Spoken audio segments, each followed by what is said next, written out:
বাবার শেষকৃত্য এলেন না ৩ মে, ভিডিও কলে দেখলেন চিতা। মুম্বাইয়ের বৃদ্ধ ব্যবসায়ীর মৃত্যু ঘিরে উঠল সম্পর্কের নির্মম প্রশ্ন। একসময় মুম্বাইয়ের কাপড় ব্যবসায় পরিচিত মুখ ছিলেন শিবচরণ রামরতন গুপ্তা।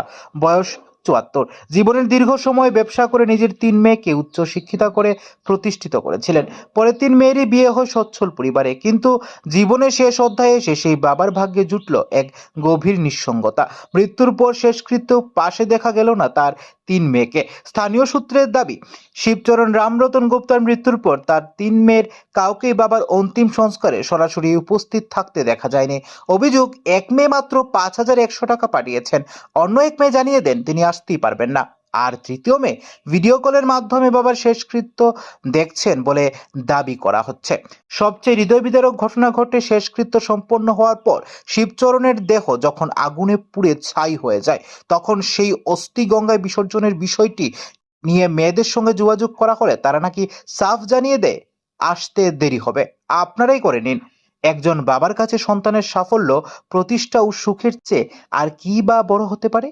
জীবনের সঞ্চয়, শ্রম এবং ভালোবাসা দিয়ে যে বাবা সন্তানদের মানুষ করেছিলেন, তার শেষ বিদায়ের আপনজনদের অনুপস্থিতির এই ঘটনা সামাজিক যোগাযোগ মাধ্যমে ইতিমধ্যেই নানান প্রশ্নের জন্ম দিয়েছে। ঘটনাটি শুধু একটি পরিবারের ব্যক্তিগত বেদনার গল্প নয়, বরং আধুনিক সমাজের সম্পর্ক, দায়িত্ব, পারিবারিক মূল্যবোধ এবং বাবা মায়ের প্রতি সন্তানের কর্তব্য নিয়ে নতুন করে ভাবার প্রশ্ন তুলে দিয়েছে। তবে ঘটনাটির বিষয়ে পরিবারের পক্ষ থেকে বিস্তারিত বক্তব্য বা সংশ্লিষ্ট ঘটনার স্বাধীনভাবে যাচাই করার তথ্য প্রকাশ্যে না আসা পর্যন্ত দাবিগুলি অভিযোগ হিসাবেই দেখা উচিত।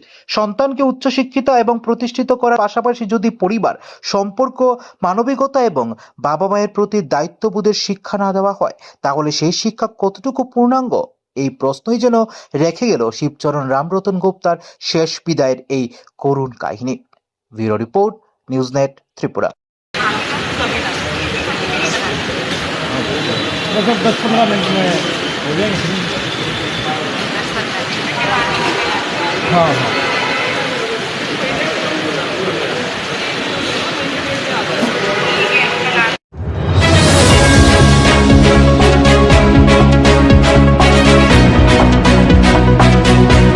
আপনারা দেখছেন নিউজনেট ত্রিপুরা, যা সত্য সেটাই প্রকাশ।